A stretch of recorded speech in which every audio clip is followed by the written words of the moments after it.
میرے محترم بزرگوں اور بھائیوں، میں سب سے پہلے اس رب کریم کا شکر گزار ہوں جس اللہ رب العزت نے مجھے اور آپ سب کو آج کے اس مبارک دن میں اپنے مبارک گھر میں ایک مبارک کام کے لیے جمع ہونے کی توفیق عطا فرمائی۔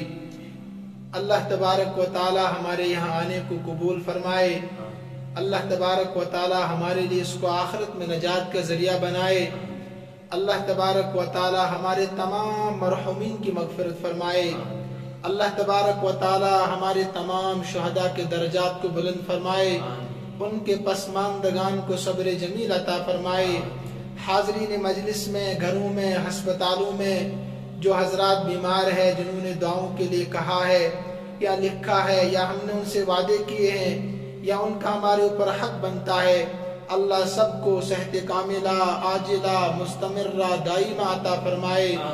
اللہ تبارک و تعالیٰ پورے عالم اسلام کی حفاظت فرمائے، مسلمانوں کی حفاظت فرمائے، انسانیت کی حفاظت فرمائے، اہلیان کشمیر کی حفاظت فرمائے، سرزمین کشمیر کی حفاظت فرمائے۔ اللہ رب العزت پورے مسلمانوں میں اتفاق و اتحاد پیدا فرمائے، قرآن و حدیث کا صحیح فہم عطا فرمائے۔ اللہ تبارک و تعالی مجھے صحیح کہنے کی توفیق عطا فرمائے اور ہم سب کو اس پر عمل کرنے کی توفیق عطا فرمائے۔ علامہ اقبال رحمۃ اللہ علیہ نے فرمایا، وہ دانائے سبل ختم الرسل مولائے کل جس نے، وہ دانائے سبل ختم الرسل مولائے کل جس نے، غبار راہ کو بخشا فروغ وادی سینہ۔ نگاہ عشق و مستی میں وہی اول وہی آخر، وہی قرآن وہی فرقہ وہی یاسی وہی تاہا۔ میرے محترم بزرگوں اور بھائیوں، آج 27 رجب المرجب ہے۔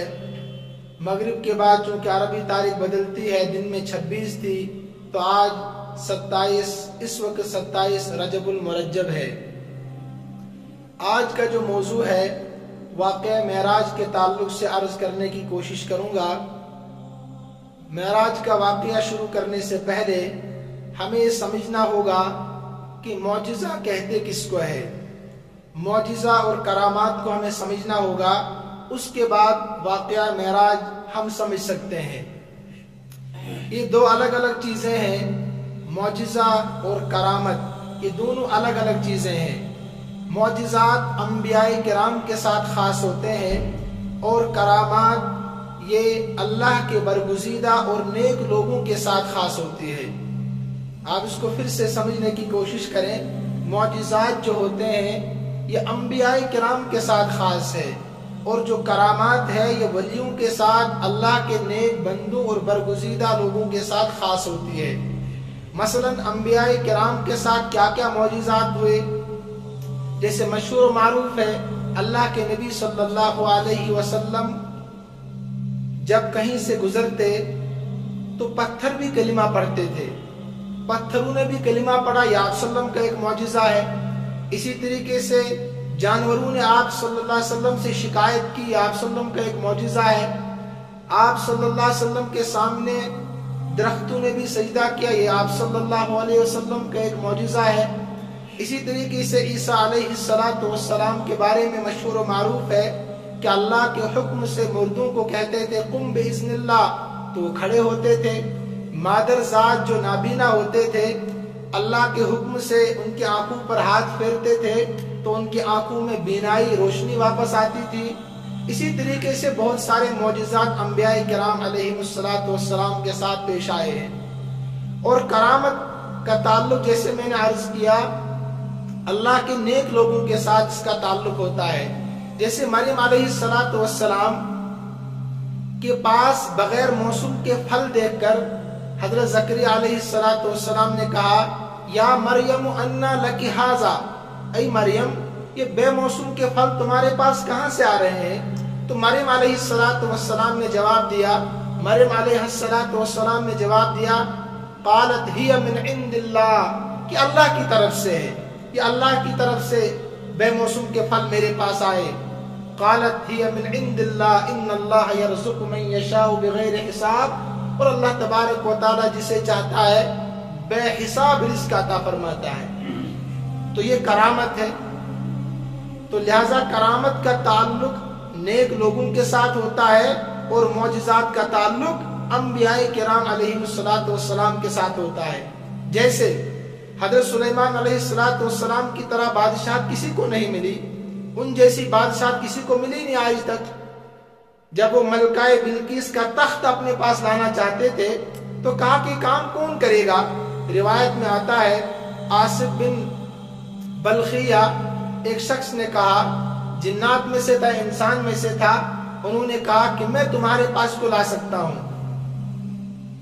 قال الذی عنده علم من الکتاب، اس شخص نے کہا کہ جس کے پاس علم تھا کتاب کا کہ میں تمہارے پاس پلک جھپکنے سے پہلے اس کو لا سکتا ہوں. تو یہ تمام کے تمام معجزات ہیں. تو لہذا کرامات بھی اور معجزات بھی دونوں قرآن و حدیث سے ثابت ہے، ان کا انکار نہیں کیا جا سکتا ہے. ابھی معجزات اور کرامات ہوتے کیوں ہیں انبیاء کے ساتھ یا نیک لوگوں کے ساتھ؟ انبیاء کرام کے ساتھ معجزات اس لیے پیش آتے ہیں کہ اس کے ذریعے سے کچھ لوگ ایمان لے آتے ہیں. سارے لوگ تو ایمان نہیں لاتے ہیں، کچھ لوگ ایمان لے آتے ہیں اور نبی کی شان میں بھی عظمت پیدا ہوتی ہے اور نبی کا ایمان بھی اس سے بڑھتا ہے. اس کے پیچھے حکمت عملی ہے. تو حضور صلی اللہ علیہ وسلم جیسا معجزہ، واقعہ معراج جیسا معجزہ کسی کو نہیں ملا، کسی نبی کو نہیں ملا. یہ سب سے بڑا معجزہ ہے. اور معجزہ کہتے ہیں عاجز کر دینے والی چیز کو. انہیں عقل نہیں مانتی ہے لیکن اس کو ماننا پڑے گا دلیل کی روشنی میں. معجزہ کہتے ہیں عاجز کرنے والی چیز. انہیں آپ کی عقل تسلیم نہیں کر رہی ہے لیکن قرآن و حدیث سے ثابت ہے تو آپ کو بادل ناخواستہ ماننا ہوگا، اس کا قائل ہونا پڑے گا. تو لہذا معراج کا جو منکر ہے تو اسلام سے خارج ہے. تو دونوں کا ثبوت، کرامات کا بھی اور معجزات کا ثبوت قرآن کریم اور احادیث مبارکہ سے ہے. اب انبیاء کرام پر جو معجزات آئے، ایسے نیک صالحین پر جو کرامات آئی، ان کے پیچھے تو حکمت یہ ہے. اور اس کے علاوہ بھی بہت ساری حکمتیں مفسرین اور محدثین نے، علماء کرام نے لکھی ہے. صاحب فتح الباری رحمت اللہ علیہ لکھتے ہیں 10 اقوال لکھے ہیں کہ واقعہ معراج کب پیش آیا. واقعہ معراج جو حضور صلی اللہ علیہ وسلم کے ساتھ خاص ہے، یہ کب پیش آیا؟ تو 10 اقوال لکھے ہیں. سب سے زیادہ جس کو ترجیح دی ہے وہ سن 1090 کا ہے. نبوت کی ملنے کے بعد 10 سال 1090 کا یہ واقعہ ہے. اسی میں معراج کا واقعہ پیش آیا اور 27 رجب المرجب کے قول کو ترجیح دی ہے کہ اسی رات میں واقعہ معراج پیش آیا. اب حکمت کیا اس کے پیچھے ہے؟ ایک حکمت تو میں نے بتائی. اصل حکمت جو ہے وہ یہ ہے کہ انبیاء کرام علیہ السلام کا ایمان اس سے بڑھتا ہے اور بہت سارے لوگ ایمان بھی لاتے ہیں. اس کے علاوہ بھی مفسرین نے اور محدثین نے حکمت لکھی ہے. وہ لکھتے ہیں کہ اللہ کے نبی صلی اللہ علیہ وسلم پر اتنی پریشانیاں، اتنی آفات، اتنی مصیبتیں آئی کہ اس سے پہلے کبھی اتنی آفات نہیں آئی تھی. خاص کر سن 1090 میں آپ صلی اللہ علیہ وسلم پر بہت زیادہ پریشانیاں اور ان کو مشکلات کا سامنا کرنا پڑا. آپ صلی اللہ علیہ وسلم کے مخلص چاچا ابو طالب کا انتقال ہو گیا. 3 یا 5 روز کے بعد آپ صلی اللہ علیہ وسلم کی شریک حیات حضرت خدیجہ الکبریٰ رضی اللہ تعالی عنہا کا بھی انتقال ہو جاتا ہے. اور اس کے بعد آپ صلی اللہ علیہ وسلم طائف تشریف لے جاتے ہیں. طائف میں بھی جو واقعات پیش آئے کسی سے پوشیدہ نہیں ہے. آپ صلی اللہ علیہ وسلم جب وہاں سے غمگین ہو کر لوٹے، اب پریشان تھے آپ صلی اللہ علیہ وسلم، بحیثیت انسان پریشانی کے عالم میں تھے. تو اللہ تبارک و تعالیٰ نے اس پریشانی کو ختم کرنے کے لیے، تسلی دینے کے لیے اللہ کے نبی صلی اللہ علیہ وسلم کو اپنے پاس بلایا. ایک حکمت یہ بھی مفسرین لکھتے ہیں. اس کے علاوہ ایک حکمت یہ بھی ہے کہ جتنے بھی انبیاء کرام آپ صلی اللہ علیہ وسلم سے پہلے آئے، انہوں نے اللہ تبارک و تعالیٰ کی وحدانیت کی طرف بلایا. اللہ کا تعارف لوگوں کے سامنے کرایا. وہ دلائل کے ساتھ تھا، وہ دلیل کے ساتھ تھا، جس کو علم الیقین کہا جاتا ہے. یعنی قرآن کریم پوری دلیل ہمارے سامنے، احادیث مبارکہ دلیل ہے. تو اسی طریقے سے انبیاء کرام نے اللہ کا تعارف کرایا، اللہ کی پہچان کرائی دلائل کے ساتھ، علم الیقین کے ساتھ۔ لیکن اللہ تبارک و تعالیٰ چاہتے تھے کہ اپنی ذات ربوبیت کا اقرار اپنے نبی سے جو میں کرواؤں گا، لوگوں سے جو دعوت دیں گے اس کا عینی شاہد بھی کوئی ہونا چاہیے، تو لہٰذا اللہ کے نبی صلی اللہ علیہ وسلم کو اپنے پاس بلا۔ ایک حکمت یہ بھی ہے، اور اس کے بعد ایک حکمت یہ بھی لکھی ہے کہ آسمانوں کا اور زمینوں کا آپس میں تقابل ہوا، آپس میں مقابلہ ہوا کہ بہتر آسمان ہے زمین ہے، تو سب نے اپنی اپنی صفات شمار کرائی۔ آسمان نے کہا مجھ پر یہ ہے، زمین نے کہا مجھ پر یہ خصوصیت ہے، تو لہذا میں افضل ہوں۔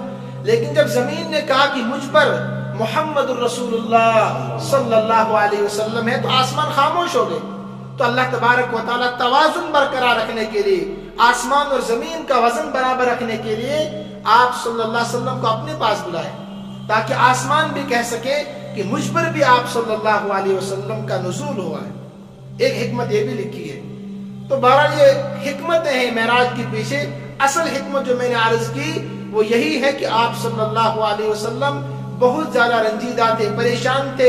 ایک تو یہ پریشانی آئی تھی، آپ صلی اللہ علیہ وسلم کی چاچا کا انتقال ہو گیا، اس کے بعد شریک حیات حضرت خدیجہ الکبریٰ رضی اللہ تعالی عنہ کا انتقال ہو گیا، اور اس کے بعد طائف کا سفر ہوا۔ تو یہ تمام پریشانیاں تو تھی ہی، اس کے بعد کفاری مشرکین نے جو آپ صلی اللہ علیہ وسلم کو ستایا وہ روز روشن کی طرح بالکل واضح ہے۔ اصل حکمت یہی تھی کہ اللہ اپنے پاس بلا کر تسلی دینا چاہتا تھا، اطمینان دلانا چاہتا تھا آپ صلی اللہ علیہ وسلم۔ تو لہٰذا یہ واقعی معراج کیسے پیش آیا، آپ صلی اللہ علیہ وسلم خود ارشاد فرماتے ہیں۔ آپ یاد رکھیں اس کے تعلق سے بہت ساری روایات ہیں، 30 صحابہ کرام سے الگ الگ روایتیں نقل کی گئی ہے، لیکن ان کو الگ بیان کرنا ناممکن ہے، لہٰذا میں کوشش کروں گا ان کا نچوڑ بیان کرنے کی تاکہ ساری باتیں اس میں آ جائیں۔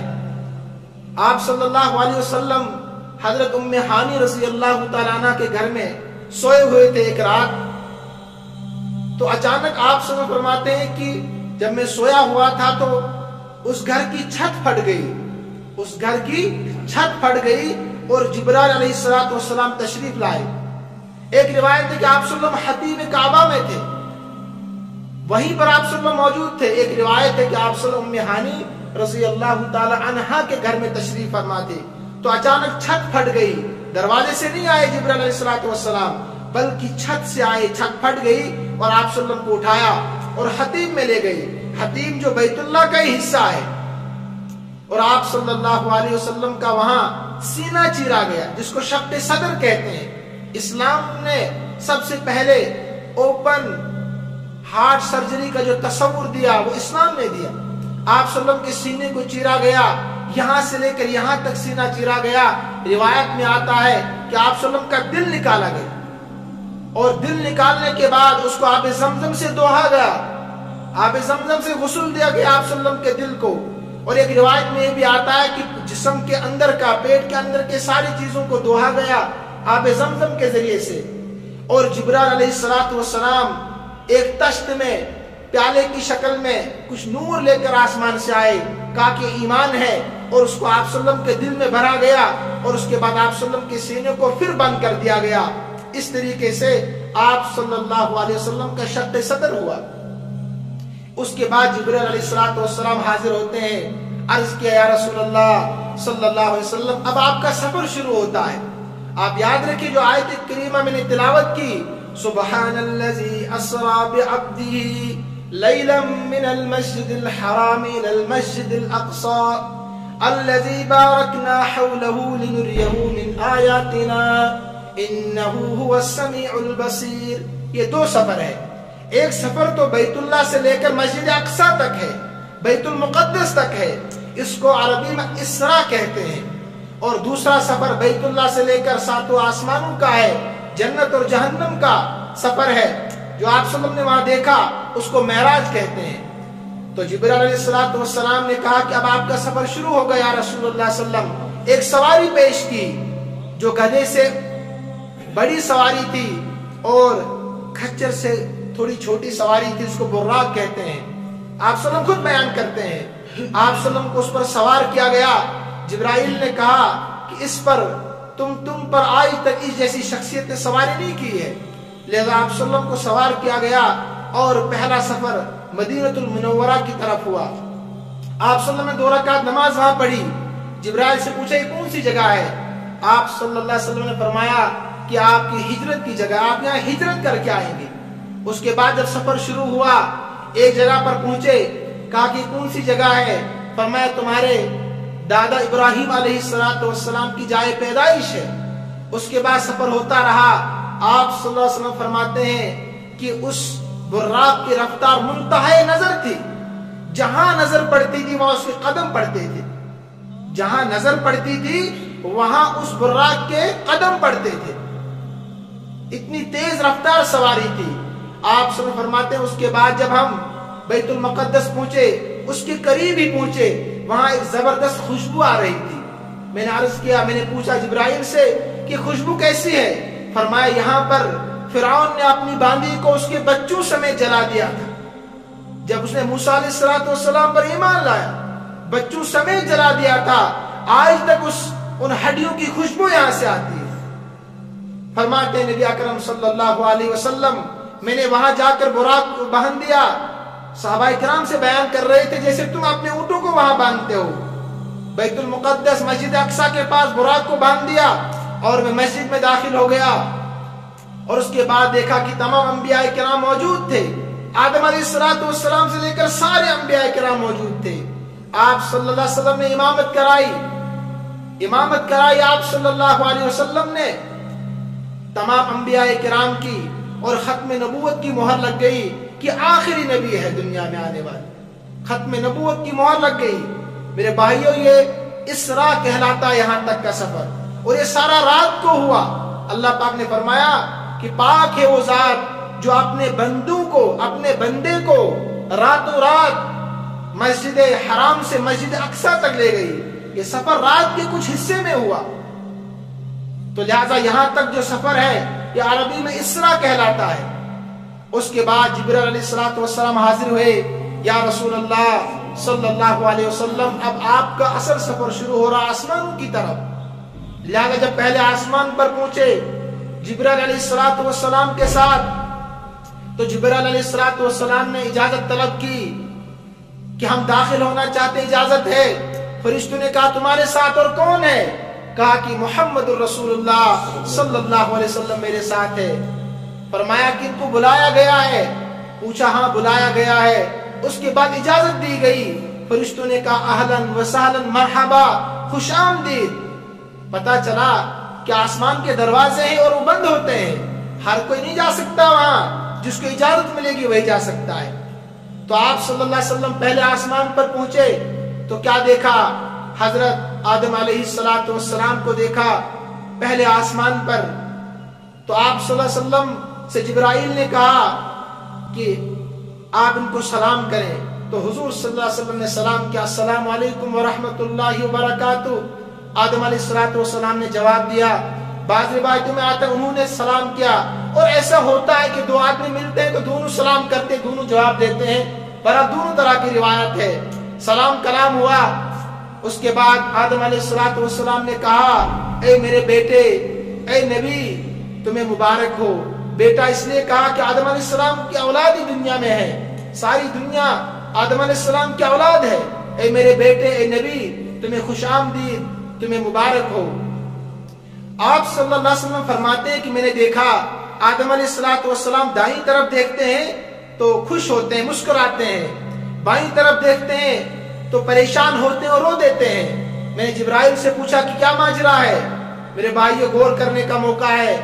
تو جبرائیل نے کہا جب دائیں طرف دیکھتے ہیں ان کو وہ امتی دکھائی دیتے ہیں، وہ لوگ دکھائی دیتے ہیں جو جنت میں جانے والے ہوتے ہیں، اس لیے یہ ہنستے ہیں، خوش ہوتے ہیں.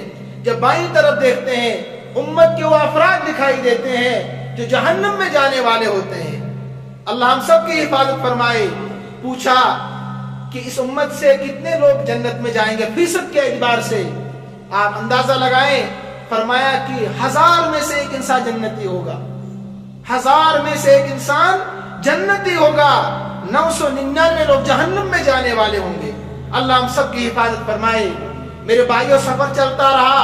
دوسرے آسمان پر پہنچے، حضرت یحییٰ علیہ السلام کو دیکھا، حضرت عیسیٰ علیہ السلام کو دیکھا، اسی طریقے سے سلام کیا، فرشتوں سے اجازت طلب کی، جبرائیل علیہ السلام ساتھ تھے، دوسرے آسمان پر پہنچے اور دیکھا یحییٰ علیہ السلام، یحییٰ بن زکریا علیہ السلام اور عیسیٰ علیہ السلام دوسرے آسمان پر تھے، سلام کلام ہوا، اور اس کے بعد آپ صلی اللہ علیہ وسلم فرماتے ہیں میں نے دیکھا عیسیٰ علیہ السلام کو لمبے لمبے بال تھے عیسیٰ علیہ السلام کے، اور ان سے پانی ٹپک رہا تھا، بالوں سے پانی ٹپک رہا تھا، ایسا محسوس ہو رہا تھا ابھی غسل کر کے نکلے، ابھی غسل کر کے نکلے، نہا کر نکلے، پانی ٹپک رہا تھا۔ اس کے بعد تیسرے آسمان پر آپ صلی اللہ علیہ وسلم گئے، ایسی اجازت لی گئی، تیسرے آسمان پر پہنچے، وہاں ادریس علیہ السلام کو دیکھا، ان سے گفتگو ہوئی، سلام کلام ہوا، چوتھے آسمان پر پہنچے، وہاں پر حضرت یوسف علیہ السلام سے ملاقات ہو گئی، فرماتے ہیں آپ صلی اللہ علیہ وسلم میں نے ایک حسین و جمیل انسان دیکھا، میں نے پوچھا یہ کون ہے؟ فرمایا یوسف علیہ السلام ہے، ان کو اللہ نے اتنا حسن دیا تھا کہ دنیا کا حسن اگر اس کو نصف کیا جائے، آدھا حسن یوسف علیہ السلام کو اللہ نے دیا تھا، اسی لیے لوگ کہتے ہیں یوسف علیہ السلام بہت خوبصورت انسان تھے، اسی وجہ سے کہتے ہیں کہ اللہ کے نبی صلی اللہ علیہ وسلم نے بتایا تھا کہ بے انتہا خوبصورت تھے۔ آپ کو واقعہ یاد ہوگا عزیز مصر کی بیوی جب حضرت یوسف علیہ السلام پر عاشق ہو گئی، عورتوں نے تانے دیے کہ تم اپنے گھر کے غلام پر، اس وقت وہ غلام کی حیثیت میں تھے، حالانکہ نبی بنے کیونکہ انہوں نے خریدا تھا ان کو، تو اس عورت نے، عزیز مصر نے کیا چالاکی کی تھی، قرآن کریم میں واقعہ بیان ہے کہ ان کی دعوت کی ان عورتوں کی، اور ان کو چھریاں دی، ان کو پھل دیے کاٹنے کے لیے، تو وہ اپنے یوسف علیہ السلام سے، عزیز مصر نے کہا تم ان کے سامنے سے گزرو، تو ان کو دیکھتی رہ گئی، یوسف علیہ السلام کو، ان کے حسن کو دیکھتی رہ گئی اور اپنے ہاتھ کاٹ، بے انتہا خوبصورت تھے یوسف علیہ السلام۔ لہٰذا آگے بڑھے، پانچویں آسمان پر حضرت ہارون علیہ السلام سے ملاقات ہو گئی، سلام و کلام ہو گیا، اس کے بعد چھٹے آسمان پر پہنچے، وہاں پر موسیٰ علیہ السلام سے ملاقات ہوتی ہے، حضرت موسیٰ علیہ السلام سے ملاقات ہوتی ہے، موسیٰ علیہ السلام نے دیکھا آپ صلی اللہ علیہ وسلم کو، سلام کلام ہوا اور کہا کہ آپ کہاں جا رہے ہیں؟ آپ صلی اللہ علیہ وسلم نے فرمایا کہ اللہ نے مجھے بلایا ہے، اللہ نے مجھے اپنے پاس بلایا، میں وہاں جا رہا ہوں۔ موسیٰ علیہ السلام سمجھ گئے کوئی خاص واقعہ ہے، کوئی خاص راز و نیاز کی بات ہونے والی ہے، کہا اے محمد جب تم واپس آ جاؤ تو مجھ سے ضرور ملاقات کرنا، جب تم واپس آ جاؤ تو مجھ سے ضرور ملاقات کرنا۔ اس کے بعد موسیٰ علیہ السلام سے ملاقات کے بعد آپ صلی اللہ علیہ وسلم ساتویں آسمان پر پہنچے تو دیکھا کہ وہاں بیت اللہ کی طرح بیت معمور ہے، بیت اللہ کی طرح بیت معمور ہے، وہاں پر بالکل اسی شکل و صورت میں، لیکن اس کے دروازے بالکل نیچے ہیں، 70,000 فرشتے اس کے طواف کرتے ہیں، 70,000 فرشتے ایک وقت میں طواف کرتے ہیں، اور قیامت تک ان کا نمبر دوبارہ نہیں آئے گا۔ 70,000 فرشتے ایک وقت میں طواف کرتے ہیں اس بیت معمور کا جو بیت اللہ کی بالکل سیدھ میں ہے، ساتویں آسمان پر، اور قیامت تک ان کا نمبر آنے والا نہیں، اللہ کی حمد و ثنا بیان کرتے ہیں۔ اسی لیے جب آپ صلی اللہ علیہ وسلم فرماتے ہیں، قرآن کریم میں بھی تذکرہ ہے، اللہ جب اس دنیا میں انسان کو بنا کر بھیجنا چاہتے تھے تو فرشتوں سے کہا انی جاعل فی الارض خلیفہ، اے فرشتوں میں دنیا میں اپنا نائب بنانے والا ہوں، اپنا خلیفہ بنانے والا ہوں، تمہاری کیا رائے ہے؟ تو فرشتوں نے کیا کہا؟ نحن نسبح بحمدک ونقدس لک، اے اللہ ہم آپ کی تسبیح کے لیے، آپ کی تقدیس بیان کرنے کے لیے کافی ہے، آپ کو کسی مخلوق کی ضرورت نہیں ہے۔ لیکن اللہ نے کہا انی اعلم ما لا تعلمون، اے فرشتوں جو میں جانتا ہوں تم نہیں جانتے۔ تو فرشتے طواف کر رہے ہیں بیت اللہ کی، اللہ کی عبادت کر رہے ہیں۔ فرماتے ہیں حضور صلی اللہ علیہ وسلم میں نے دیکھا ایک بوڑھا شخص وہاں بیٹھا ہوا ہے، ایک بزرگ شخص وہاں بیٹھا ہوا ہے، تو میں ان کے پاس گیا، میں نے سلام کیا تو وہ حضرت ابراہیم علیہ السلام تھے، انہوں نے میری پیشانی کا بوسہ لیا، ابراہیم علیہ السلام نے پیشانی کا بوسہ لیا، اور اس کے بعد آپ صلی اللہ علیہ وسلم آگے بڑھے،